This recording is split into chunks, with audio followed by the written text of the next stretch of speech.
Hello and welcome दोस्तों। आज की इस वीडियो में हम लोग पढ़ेंगे एफईए का बुक 4 एडवांस लेवल में मॉड्यूल 1 डे 4। ठीक है, मॉड्यूल 1 डे 4 है। टॉपिक का नाम है इनविजनिंग द फ्यूचर। ठीक है, तो चलिए फिर वीडियो को स्टार्ट करते हैं बिना किसी देरी के। चैनल को सब्सक्राइब नहीं किया दोस्तों, कर लो।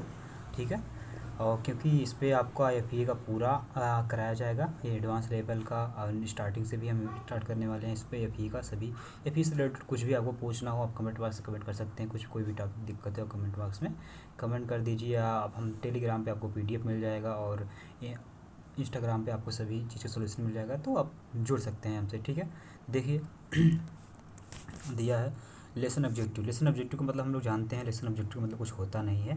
इसमें टॉपिक में क्या है यही इसमें ठीक है। ठीक है, तो दिया है पहला, discuss and explore the principle of allocation.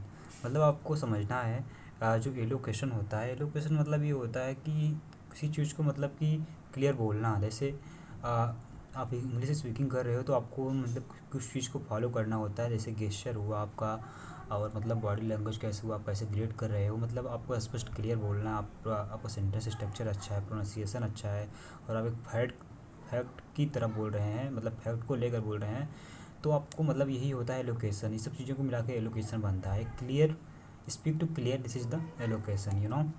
So elocution के बारे में अभी नीचे है, तो मैं अभी और बताऊंगा इसके बारे में। ठीक है, तो चिंता मत करिए। ठीक है, देखिए दिया है दूसरा, think and present views using the appreciate rate of speech and correct the sentence structure. तो मतलब आपको समझना है जब भी आप बोलते हैं तो पहले आप एक सोच के बोलिए। कभी कभी होता है क्या है, मैम ने या फैसिलिटेटर ने क्वेश्चन दिया तो हम लोग बहुत जल्दी जल्दी करते हैं। तो पहले आप सोचिए, उसके बाद अपने थॉट्स को प्रेजेंट करिए, फिर क्या करना है आप जब बोलने के बाद देखिए आप मतलब उसको रेट ऑफ स्पीच मतलब उसमें रेट दीजिए कितना आपने मतलब कितना अच्छा किया है, और ये भी देखिएगा आपका सेंटेंस स्ट्रक्चर सही है कि नहीं। ठीक है, तो अगला देखते हैं। अगला क्या है, अगला देखेंगे।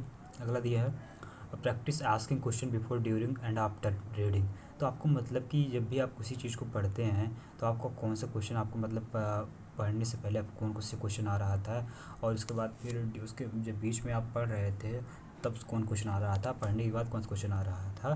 तो ये सबको आपको समझना है, प्रैक्टिस करना है। वीडियो स्ट्रेटजी को आप मुख से भी प्रैक्टिस कर सकते हो। वीडियो होता है जो मैं पिछले वीडियो में बता चुका हूँ, वीडियो स्ट्रेटजी क्या होता है, बिफोर, ड्यूरिंग, आफ्टर। ठीक है, तो ये होता है वीडियो स्ट्रेटजी। आप फॉलो करके अपने स्पोकन इंग्लिश को अच्छा कर सकते हैं। ठीक है, अगला दिया है relate to learning from week 1 MOOC का एक्सपेक्टेशन डिपेंड। मतलब आपको समझना है कि आपने मूक 1 में क्या मतलब पढ़ा है, ने क्या एक्सपेक्ट किया था, आपने क्या मतलब पढ़ा, मूक 1 आपके लिए हेल्पफुल हुआ कि नहीं हुआ, तो आपको इसमें बताना है। ठीक है, अगला देखेंगे दिया है सेंटेंस। ठीक है, strength language and communicate effectively by the practice minimal pair.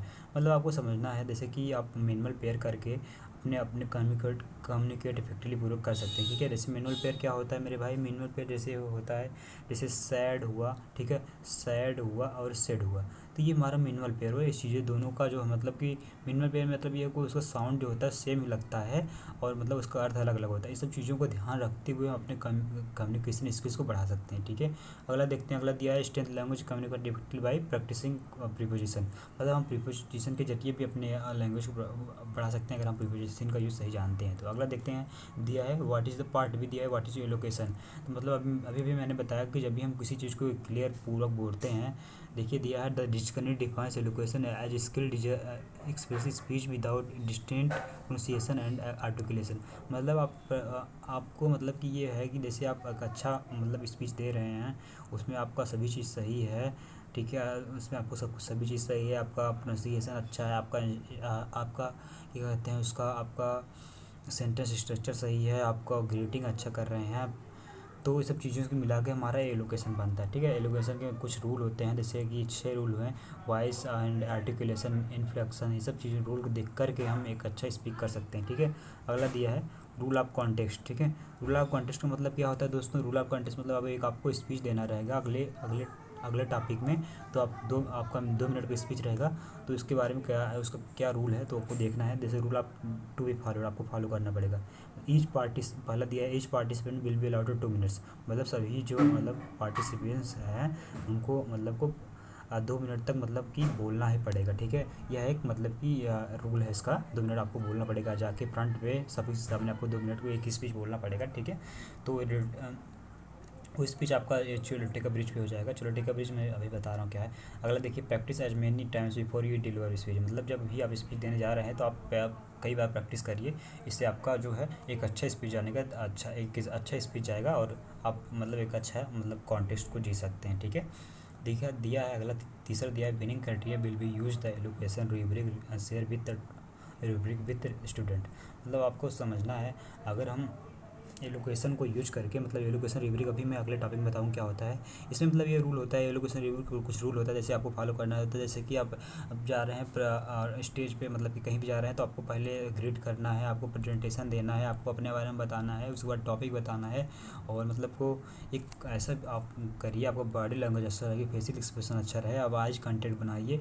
और मतलब कि जब भी आप बोलिए तो कनेक्ट विद ऑडियंस से मतलब रहिए। तो ऐसा आपको मतलब यही सब चीज़ें होता है एलोकेशन रूब्रिक। ठीक है, और अगला देखेंगे, अगला क्या है, the winning house will be allowed, the winning house will be awarded digital certificate, every members score will be added in the house. मतलब जब आप पार्टिसिपेट करेंगे, जो भी बंदा जाएगा अच्छा पार्टिसिपेट करेगा, उसको पॉइंट जो है वो ठीक है वो मतलब हाउस स्कोर में जुड़ेगा और आप एक डिजिटल सर्टिफिकेट जीत सकते हैं। ठीक है, अगला देखेंगे, अगला क्या है, all participant will be expected the maintain the development class the record feedback on the partner presenter. ठीक है, प्रेजेंटर मीन्स होता है दोस्तों, जैसे कि आप लोग को क्या करना है, जैसे कि आप जाएंगे स्टेज पे तो आपका मतलब फीडबैक देना रहेगा कि आपने कैसे कहाँ पर गलती किया है, तो आपके पीयर्स वो फीडबैक देंगे। दिया है अगला पार्ट डी देख लेते हैं, the bridge is now a bridge now where. ठीक है, जो हम ब्रिज देखे थे बिफोर, मतलब मॉड्यूल 1 डे 3 में जो देखे थे कि हम लोग कह रहे थे कि यह मतलब कि जो नदी के किनारे था नहीं, हम लोग कह रहे थे कि यह एक रास्ता है, और कोई लोग कह रहा था ब्रिज है, तो वह एक ब्रिज था। ठीक है, तो वो एक ब्रिज था। देखिए इस ब्रिज के बारे में बताया गया है। उस ब्रिज मतलब कि वो ब्रिज क्या था, मतलब ये ब्रिज था मतलब एक ऐसी नदी थी, तो मतलब नदी से जाने के लिए यूएस वाले आर्मी, यूएस के मतलब लोगों ने, आर्किटेक्ट ने एक मतलब कि ब्रिज बनाया जिसका नाम चोलोटेका ब्रिज था। तो उसको बनाया तो हुआ क्या, इस पार मतलब पार करने के लिए ब्रिज बनाया, हुआ क्या, कुछ समय बाद मतलब कि एक आंधी आया, एक स्टॉर्म आया, तो मतलब कि आंधी आई, तो ऐसे ये जो रास्ता था, ये रास्ता मतलब कि नदी का रास्ता ये चेंज हो गया और ये जो ब्रिज था वहीं वहीं रह गया। इतना मतलब स्टॉर्म आने के बावजूद भी ये टूटा नहीं, मतलब ये जो चोलोटेका ब्रिज था टूटा नहीं। और ये जो है रास्ता अलग हो गया लेकिन टूटा नहीं, और कई सालों तक ऐसे पड़ा रहा है, मतलब इसका कोई यूज़ नहीं हुआ। ये चोलोटेका ब्रिज है, आप इसमें पढ़ेंगे तो आप एक अच्छी तरीके से इसके बारे में जान पाएंगे। ठीक है, अगला दिया पार्ट ई, मतलब बी लेसन में साम्राज्य। मतलब इसमें ये है दोस्तों, जैसे आपने मूव किया था उसमें जो वीडियो थे, वीडियो के आधारित मतलब आपको देखना है आपने क्या मतलब कि लर्न किया है, यही है। ठीक है, ये तो हुआ हमारा SWB। ये भी हमारा पूछेगा। ठीक है, मिनिमल पेयर आपको कुछ 4-5 मिनिमल पेयर आपको बता देना है, आप ये भी में आपको करना रहेगा। और आपको प्रीपोजिशन ध्यान देकर मतलब कुछ क्विज रहेंगे उसको हल कर लेना। ठीक है, तो थैंक यू सो मच। अगर आपको कोई भी दिक्कत है कमेंट बॉक्स कमेंट कर सकते हैं, और आप हमसे इंस्टाग्राम पे क्वेश्चन पूछ सकते हैं, कोई भी क्वेश्चन पूछ सकते हैं ये से रिलेटेड। ठीक है, ये से रिलेटेड आप कुछ भी पूछ सकते हैं। तो चलिए फिर वीडियो पाने के लिए टेलीग्राम से चैनल में जुड़ सकते हैं। ठीक है, thank you so much for watching my video, thank you so much.